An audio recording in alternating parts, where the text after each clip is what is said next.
What's up, everyone? It's your girl Naia, and I am back with another reaction that's about to blow your mind. Today, we're diving into a video that promises to be a roller coaster of emotions. Linus Tech Tips is bringing us I've never been this angry and confused 2025 product update CES.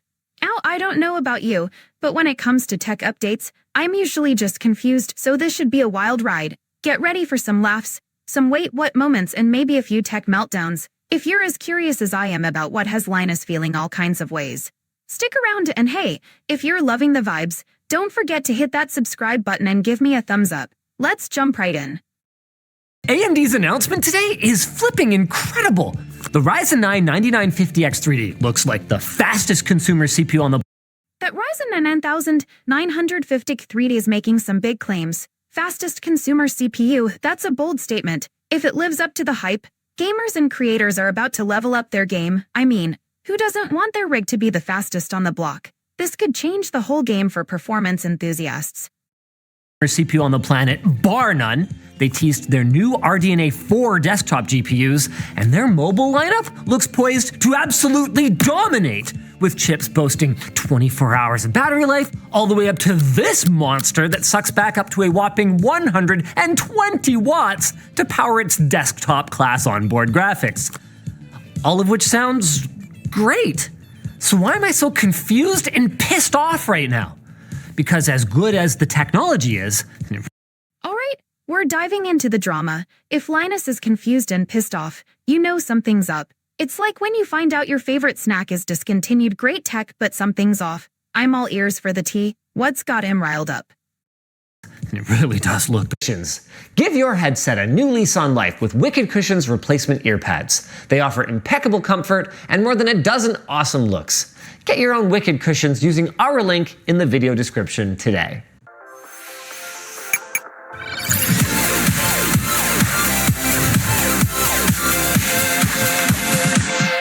Starting with the new desktop CPUs, we've got the Ryzen 9 9900X3D and 9950X3D. Like last generation, they've got 12 and 16 cores, but unlike last generation's X3D chips, they are not downclocked, and they boast maximum boost speeds of up to 5.5 and 5.7 GHz respectively. On paper, this should result in anywhere from the same performance to a nice little boost for productivity, and as for gaming, well, there the uplift is going to be anywhere from the same performance to a nice OMG WTF source! Whoa, hold up. If Counter-Strike 2 is hitting a whopping 158 uplift, that's a game changer. Gamers are gonna be losing their minds over that kind of performance boost. It's like going from a bicycle to a sports car. This could seriously elevate the competitive scene. Source, depending on what you're playing. I mean, check out that alleged CS2 performance uplift. Like, whew, I'm getting hot here, boys. Okay, now that's a mood. If the tech is making him feel hot, you know it's serious. It's like when you see a new phone drop, and you just can't help but get excited. This is the kind of energy we need when talking about performance boosts. These are all launching soon, TM, and while we don't have pricing, you can expect them to be very expensive. Right alongside those, we're expecting new GPUs, finally. Finally, new JUPs are on the horizon. If they're anything like the hype suggests, we could be in for some serious performance upgrades. The RDNA 4 architecture sounds promising, supercharged with AI. That's next level stuff. I can't wait to see what kind of gaming experiences this will unlock. Finally, we're going to complain about the naming later, though, because, hey, as long as the price is right, it's not going to matter. And while details about their upcoming RDNA 4 architecture were sparse in our briefing, what we do know is that it's manufactured on a 4nm process with 2nd generation AI accelerators and 3rd generation ray tracing accelerators. Now, AMD also claims that RDNA 4 will have better media encoding quality with their 2nd gen AMD Radiance display engine, but how much better it is? I don't know. I'm hoping for not fundamentally broken, but... Oof, that's a low bar to clear. If they can just avoid the fundamental issues, that's a win in my book. It's wild how something as basic as resolution can trip up a company. Let's hope they've learned from past mistakes and deliver something solid this time. But that remains to be seen. What doesn't remain to be seen is the naming scheme, which appears to be a straight ripoff of NVIDIA's. Sorry, which explicitly is a straight ripoff of NVIDIA's. I don't like it, but I mean, hey, if your classmate is worth 3.5 trillion, I don't really blame you for copying their homework, and That's a clever analogy. If NVIDIA is the top dog in the class, it makes sense that AMD would want to take notes. But come on, originality is key. It's like showing up to a party in the same outfit as someone else awkward. Let's see if they can bring something fresh to the table instead of just copying the homework. And at least it gives us a rough idea of what to expect for performance from the RX 9070 and 9070 XT. Probably close to the upcoming RTX 5070. Now it's time to talk about some of the most monstrous mobile CPUs that we've ever seen. The Ryzen 9 9950HX line and the Ryzen AI Max 300 line. All of them use AMD's latest Zen 5 architecture, but they're targeting two distinct classes of notebook. The former seems to be basically desktop chips that are repackaged for mobile workstations and gaming battle stations. I'm talking up to 16 cores, clock speeds up to 5.4 gigahertz, massive 54-watt TDPs, and on the top end, a whopping 144 megabytes of 3D V-cache. Now, their onboard graphics, that's trash tier. Ouch, trash tier? That's a harsh critique. If the onboard graphics are that bad, it's gonna be a tough sell for anyone looking to game or do creative work on these machines. Let's hope they've got some solid dedicated options to back it up. Basically, it's just to save power when 3D acceleration isn't needed, but on a chip like this, I don't really think that matters, because when you're spending this kind of money, you're gonna have a top-spec GPU in your system anyway. To be clear, AMD didn't provide pricing, but I stand by what I just said. Moving on to Ryzen AI Max 300. It seems like here, AMD doesn't just want to compete with Intel. They want to dominate them. Again, we're looking at cutting-edge Zen 5 CPU cores top to bottom in this lineup, and power envelopes that range from reasonable in a performance laptop to obscene 120 watts? I mean, we gotta imagine that won't really happen in, mobile battery-powered devices that much, but hey, at least it gives AMD's partners a ton of flexibility in both performance laptops and even in small form factor desktops. The only question is, if the cut-down desktop chips are 55 watts, where is 120 watts going? I'm glad you asked. It looks like a big part of it is going to the massive number of RDNA 3.5 GPU cores. See, AMD's last gen tops out at 16 CUs, or GPU cores. The new Max chips, they start at 16 and go all the way up to 40. Whoa, 40 or DNA3? 5 compute units? That's a serious upgrade. If AMD is packing that much power into their chips, we're looking at some next-level graphics performance. This could really shake up the mobile gaming scene. 40. They've also got a new memory interface with up to 256 gigabytes per second of bandwidth, and if AMD's slides are to be believed, even Apple's M4 Max chip, one that basically everyone has been super impressed with, is gonna get a run for its money here. Now That's some serious competition. If AMD is stepping up to challenge the War Max, we could see a real shakeup in the performance landscape. It's always exciting when brands push each other to deliver better tech. Let's see if they can back up those claims.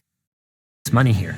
Now, curiously, Ryzen 3, Ryzen 5, Ryzen 7, and Ryzen 9 designations are all absent from this line.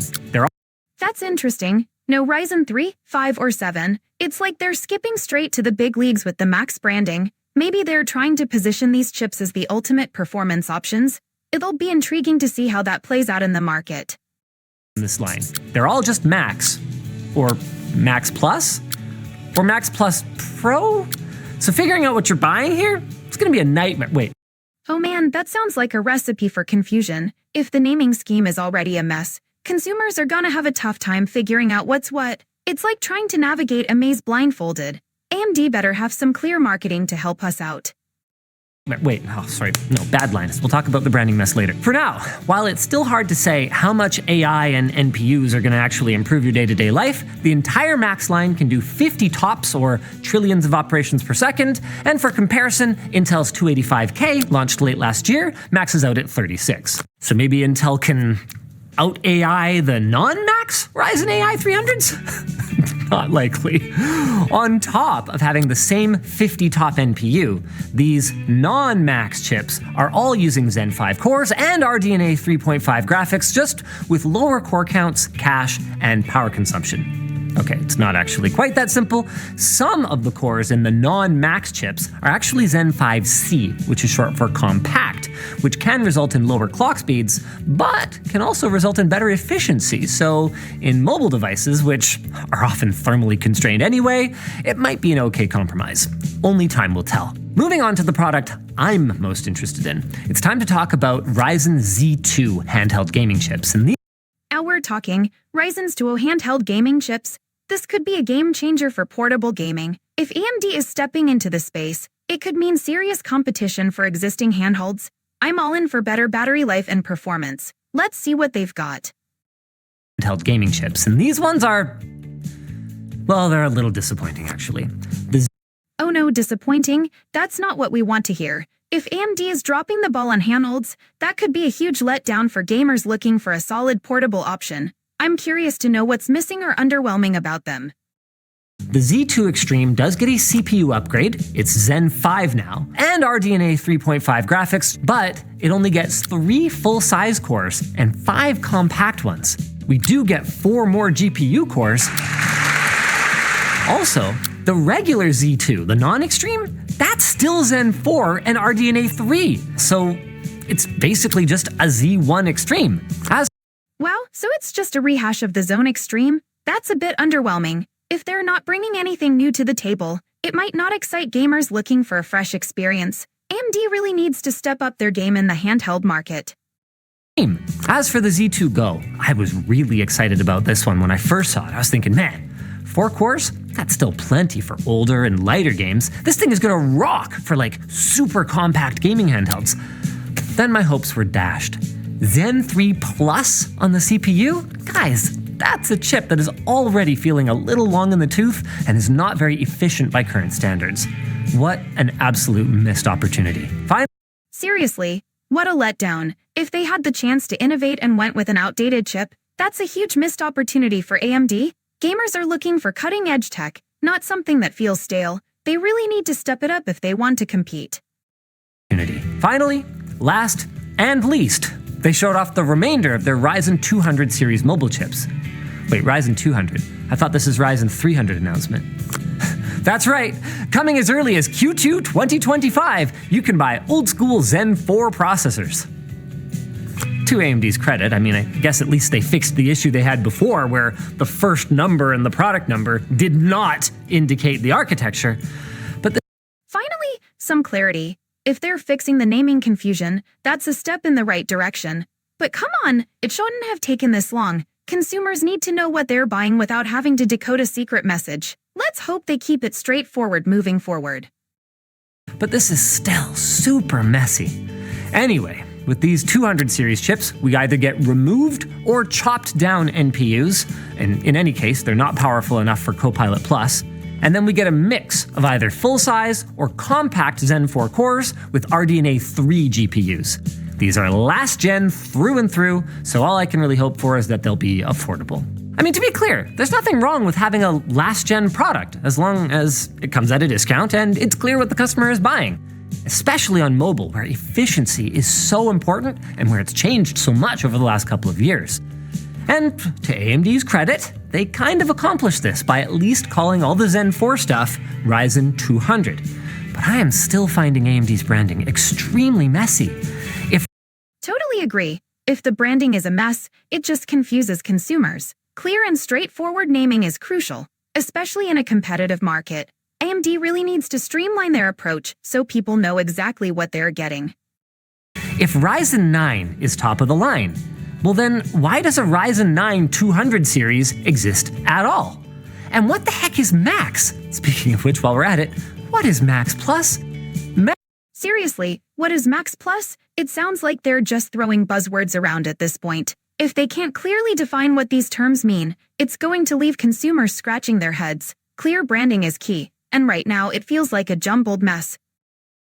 Max is short for maximum. By definition, you can't have maximum plus. Like, I feel like I'm on the playground again. Well, I hate you, infinity plus 1. Take a math lesson! And I haven't even gotten to pro yet.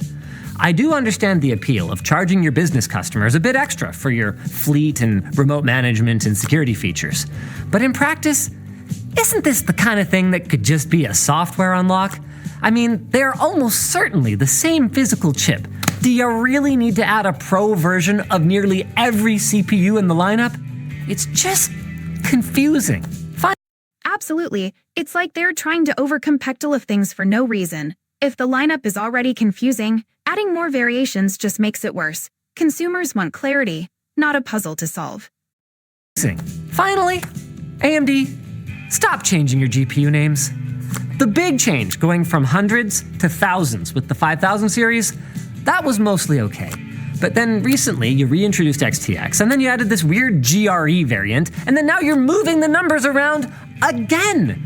It's only been 3 generations. AMD.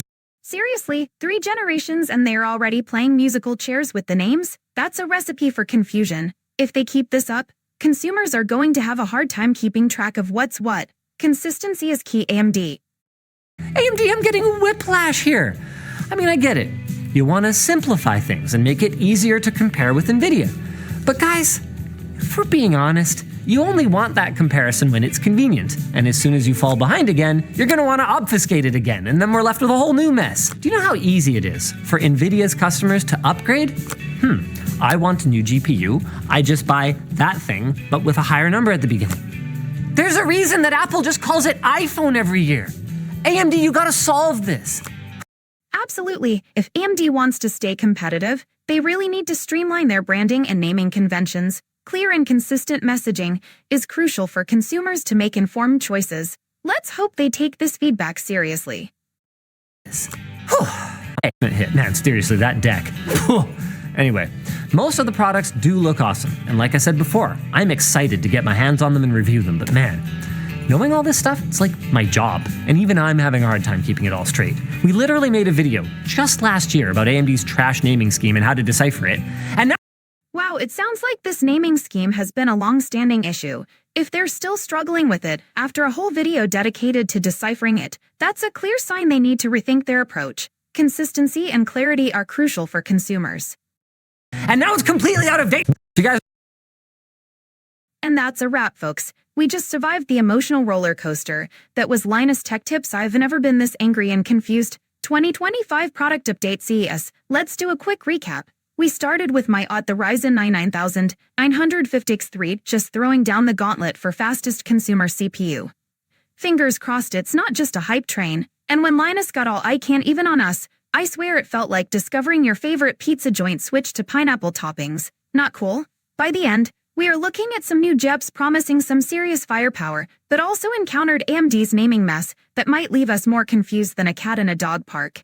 Seriously, why does every tech company act like their new product names require a deciphering degree? Did this video meet my intro expectations? Well, I was ready for a mix of confusion and anger, and boy did we get that in spades. But let's be honest, a little chaos keeps it interesting. Right? So in conclusion, while the advances sound dope, the branding needs serious help. It's like when your favorite artist drops a hot new album but decides to name all the tracks with emojis. What even is that? Before you go running off into the sunset. Don't forget to smash that subscribe button and give this video a like if you enjoyed the ride. Let's keep those vibes going and tackle more wild tech updates together. Until next time, keep it real and remember, life is too short for boring tech.